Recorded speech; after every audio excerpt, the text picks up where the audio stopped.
Makulimlim ang langit. Dahan-daang bumubuhos ang ulan, parang umiiyak ang mundo. Nakaupo si Kato sa maliit na sasakyan ng pulis. Malamig ang kanyang mga kamay. Mahigpit ang bakal na posas sa kanyang mga palso. Hindi siya umiiyak. Hindi siya nagsasalita. Tanging sa bintana lang siya nakatingin. May mga taong naglalakad sa kalsada. Wala ni isa ang tumingin sa kanya. Sabi ng pulis, pumatay siya ng tao. Pero hindi niya ginawa. Naiintindihan mo ba ang krimen mo? Tanong ng isang boses. Tumingin si Kato sa opisyal pero hindi sumagot. Kalma ang kanyang mga mata. Walang laman. 18 pa lang siya. Tahimik na bata. Mahilig sa mga libro. Mahilig sa mga bituin. Wala siyang kaibigan. Hindi siya nakipag-away. Pero isang araw, nagbago ang lahat. May pinatay sa kanilang paaralan. Isang sikat na estudyante. Isinumbong si Kato. Nakahanap ang pulis ng pekeng ebidensya. Maging ang mga guro niya, sinabi nilang kakaiba siya. Ang kanyang katahimikan, naging kasalanan niya. Hindi siya pinakinggan ng korte. Walang silbi ang abogado. Sigawan ang mga tao, parang halimaw daw siya.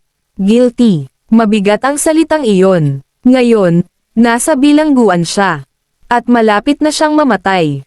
Gitling gitling gitling. Sa malamig na selda, nakaupo si Kato sa kama. Abuhin ang mga pader. May isang mahinang ilaw lang.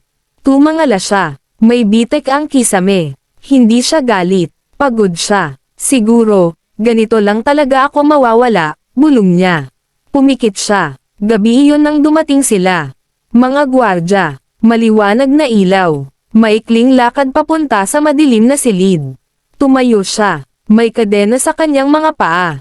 Nakaposas ang mga kamay sa likod. May lalaking nakaitim ang nagsalita. Pero hindi siya nakinig. Tumangala siya. Parang langit ang kisame. Walang laman. Bahagyang ngumiti siya. Palam. Pagkatapos, dumilim ang lahat. Gitling gitling gitling. Thump. Thump. Isang tunog. Tibok ng puso. Thump. Thump. Dumilat si Kato. Saan? Ako.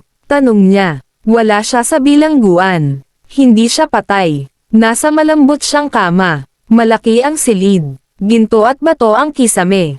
Nakailaw ang mga kandila. Iba ang pakiramdam ng kanyang katawan.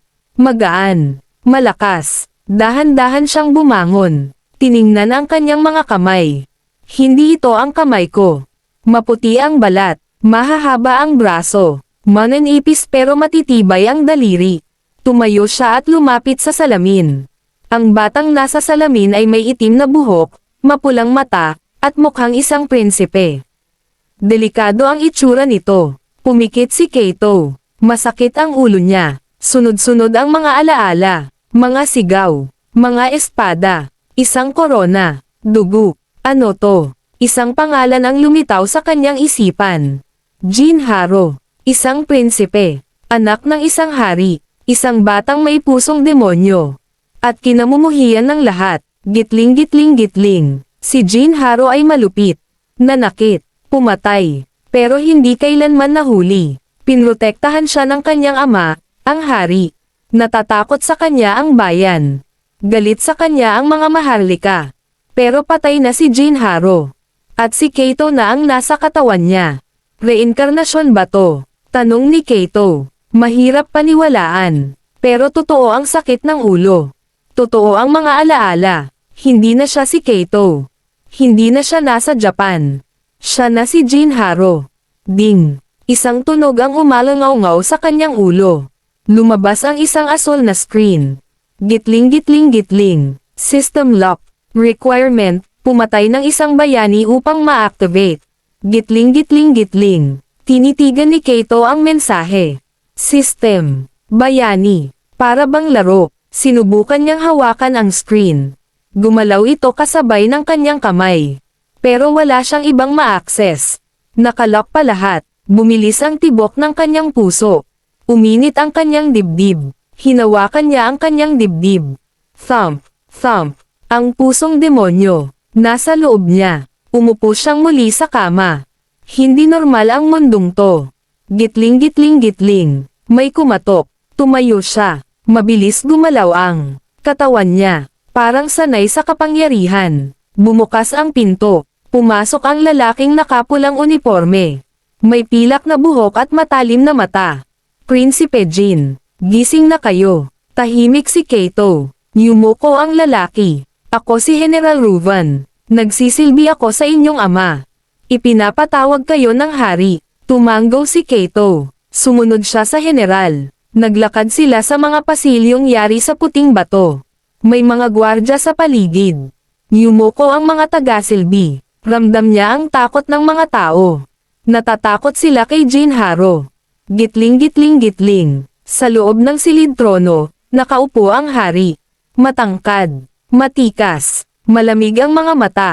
Aking anak, sabi ng hari. Buhay ka. Tiningnan siya ni Kato. Kakaiba ang pakiramdam ng kanyang puso. Hindi ito ang kanyang ama. Pero parang kilala ng katawan ang taong ito. Oo, sagot ni Kato. Buhay ako. Tumayo ang hari. Bumaba sa hagdan. Hinawakan ang mukha ni Kato. Kalma ka ngayon. Pakiramdam ko, nagbago ako, sagot ni Kato. Nakunat ang noo ng hari. Hindi ka ganyan noon. Ngumiti si Kato. Baka nga nagbago na ako.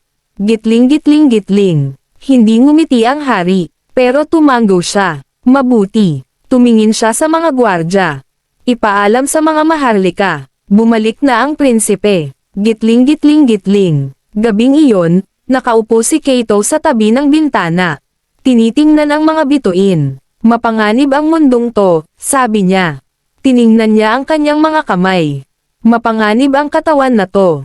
Pumikit siya. Naalala ang galit ng mga tao kay Jinharo. Ang mga kasalanan. Ang dugo. Ang takot. Ayaw niyang maging halimaw. Pero ayaw na rin niyang maging mahina. Hindi na siya si Kato. Hindi na muli. Gitling-gitling-gitling. Ding. Isa pang mensahe ang lumitaw. Gitling-gitling-gitling. Bagong misyon, itago ang iyong kalikasan. Gantimpala, passive skill false aura. Layunin, makamit ang tiwala ng 10 taong natakot kay Jinharo.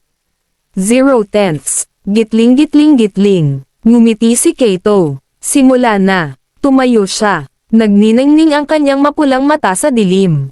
Magkukunwari siya. Magsisinungaling. Magsusuot ng maskara. Hayaan mong isipin ng mundo na nagbago si Jinharo. Pero sa dilim, magiging mas malala pa siya kaysa dati. Ang batang namatay sa katahimikan ay nagbalik. Pero sa pagkakataong ito, papatay din siya sa katahimikan.